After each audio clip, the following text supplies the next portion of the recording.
Okay, we have 140 pound of paper here on a piece of mat board. You can use anything you want, a piece of wood, a book, a piece of glass, right on your table or desk. Here we go, we've taped up with painter's tape, low tack, comes off easily on this angle. Not like this, it'll rip, but that angle. And we have 140 pound paper here, and we're going to draw today the Sunshine Bear. So here we go. I think I'll put my paper right here. I think I'm going to put it this way, the long way, so I can get a good bear. And here we go. We start with the nose. See, that's one line. It doesn't have to be totally round. I think I'll add a little bit of a shape like that. And then I'm going to ink in with my pen and leave a little white mark showing. See the little tiny white mark showing. Clean up an edge. There we go. Then I'm coming down. Now you can come straight down, but it's better on a slight curve. It'll give it more of a three-dimensional look. Now the part here doesn't have to be symmetrical.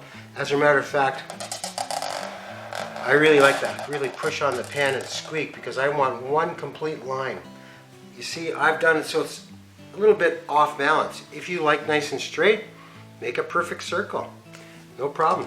Then we squeeze in a few of these little lines. He didn't shave. I'm going to count them. 1, 2, 3, 4, 5's good.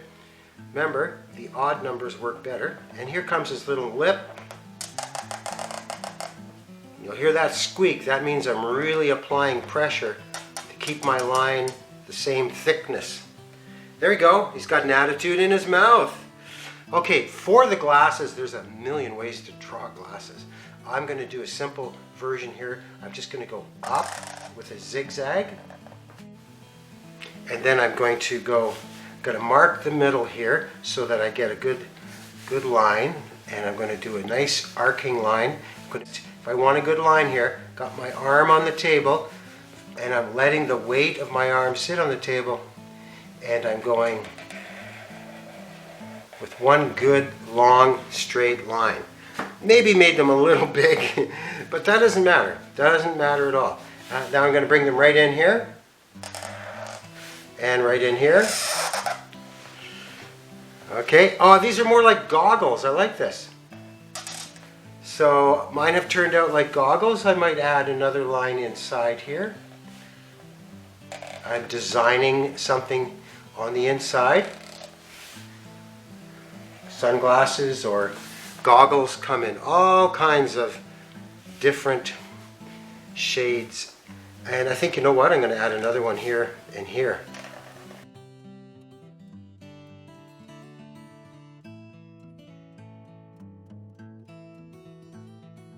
So he could be a motorcycle bear, whatever. Oh, so we've got that much. Now here's the next thing you need to do. The glasses do have to sit on the ears, so I am going to put in some sort of squared ears. Probably good to have them basically the same. Simple shape. And now to make it a bear, you need to come out this way. If you want it to be a dog, come straight down like a pincer. But this is a bear, so I'm going to do what's called an incident. Here's what an incident is. If you're going down with a line like this, it can be boring. So what you do is you make an incident. Now the middle, not always the best place, maybe after the middle, right? So we're going to look at our line now, bring it down, and I'm going to put my incident right there, and then he's coming right down there. Okay, got that. On the other side, I might do it a little different. Coming down from the ear, coming down. Just let it happen there. You see that? Then I stop the pen. That way, I get a nice, free line. Okay, now before we join these up, we need to add the top part. Now, I want to sort of see where the hair is going to come. I think we're going to come out here, and I'm doing a different pattern. I'm not even going to let that piece of tape influence me, see? Oh, and I'm bringing that one by the ear. See? So when that tape comes off, it'll really look like we've got a little snapshot of them, see? It's going to look good, or I could add more there. So I'm going to leave that there. And now here comes the big, what we call zig wiggles. What I have to do, if I hit him, I have to pretend I'm going behind him. The only line I have to be careful with is this one. I have to make sure I connect with that. And then I put one behind so that it looks like he's actually in the water. And I could put another one in here, but I think I'll leave it there. And here comes one in the beginning. Oh, I'm even going to, there we go. And that's good, put my name. I always put my name before I'm finished. And then I think what I might do is leave it. I could put little bubbles all over the place. I could put rain falling. No, I think I'm going to leave it just like that. That's good enough. Maybe put in a little line here, little line here. That's it. And that's going to get inked. So anyone could draw that.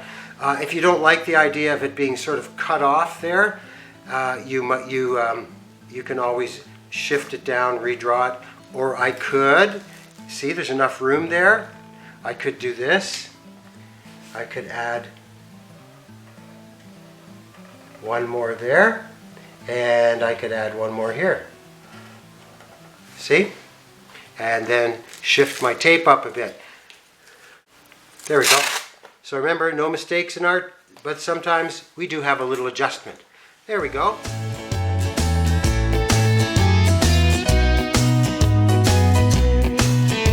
Here's our little bear, Sunshine Bear. We're going to be using the big brush, and you can use a brush that size. You might even be able to use this Robert Simon's, which is a 12. Okay, anything from a 9 to a 12. Depends on, remember, a small piece of paper, you can use smaller tools or bigger tools. But if you have a big piece of paper, this would take a long time with this brush. This is a different technique. This is called surface wet tie-dye explosion. If I'm teaching my first watercolor class, this is exactly the first thing that we do. And I'm going to wet the entire picture except for the glasses. So the reason we do this is so that we can isolate one area of the picture and preserve some white paper without touching it with any paint. And there we go, we've put some surface water on there. Now, not all paints will explode with this, what we call the tie-dye explosion. So we've inked the paper and we've wet the paper with our big Picasso brush. And now I'm going to stick with the Western brushes here. I'm going to show you that Thalo Blue is your best explosion color. So here's a little Thalo Blue, and I've added a bit of water to it. It's not really runny, but you know. And let me just see what it does. Okay, look at the magic there. See? It actually, you know, you can wait a little longer. You can take a little bit of the paint off and see the less paint you put in. Children love this little technique, and so do adults when they begin watercolors, because you're really learning about what does the water do on your paper. Now you'll see here it didn't quite do the same effect as here. We're just experimenting here, just having a great time. Now we'll try a little more just around the edges like this. Now you see how much water's on this? See the water? It's really all over the place. So sometimes we can just tilt it up, give it a bang, and let it sit for a minute. Let's try a little stronger color. It's still the phthalo, but it's, once again, less water. And watch this. The phthalo just really goes all over the place, which is great if you know how to control it a bit. Now taking a little bit of the Alizarin Crimson, and the Alizarin Crimson will do the same thing as the Thalo. It's of the same family. Oh, look at that nice precipitation of color. Now I take a little bit of the, I'll put a little bit, I'm going to put a little bit of the red at the bottom here. I'm not really getting fussy here. I'm just doing a little bit, doing a little bit. I'm going to add a little, as you learn to paint, you get little instructions.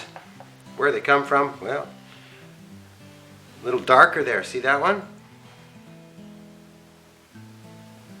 The beauty of painting water with water is that you actually do capture the essence of the water because of the fluidity of the watercolor paint. Now here's my little English watercolor style. I'm starting to pick up a few drips because you see the surface is starting to dry. The water's penetrating deeper into the paper.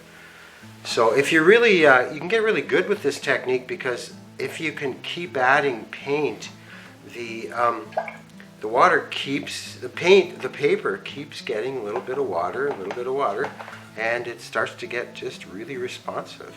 So here's my, I believe, azo yellow. I think I've got a little bit of Indian yellow in there too, and that's okay. But as long as my yellow's clean, let me see. Yes, dirty yellows. Oh, not a good idea. Now the azo is going to be a little thicker, so watch. See? Now yellow is a very optimistic color. Children love yellow. Seems to me there's a drop of blue in that yellow, just a drop. And of course, you have been using Thalo Blue, so there's bound to be a drop in my brush. So I'm going to isolate that and have a little tray ready if you need it. Wow, there's still we have phthalo in that brush. There's only one thing to do when a brush is getting stubborn, is get a new brush, a clean brush, and there we go. Now sometimes the yellow will actually look blue, but that's because of the lighting situation in your room. So I could be just stressing over nothing. There we go, we're just painting it in. It's not hard, just a little yellow. Now where could this yellow go?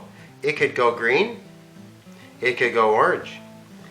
See how it's pulling in here? We're getting some nice stuff here. It could go brown, it could go gray, but it couldn't go purple. No, never. You're not going to make purple with yellow. But we do have some options.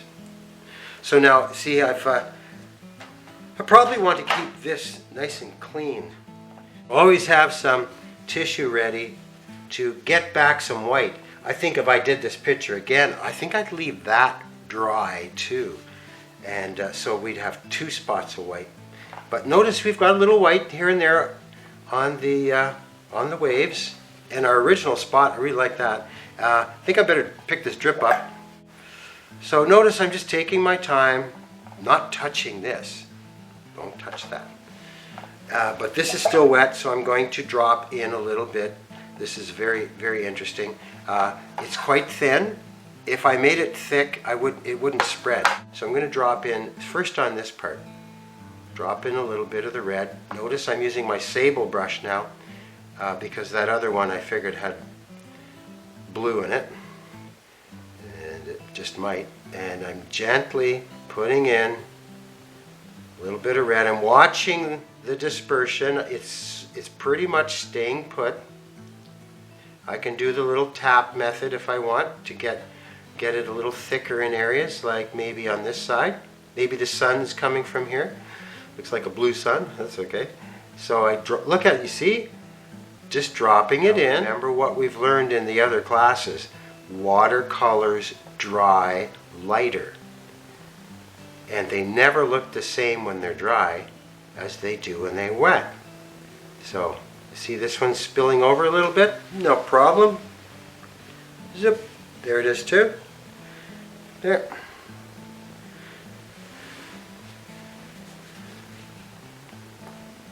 So if you've added, you got too much water, just let it dry. Now, smart thing to do now is let it dry.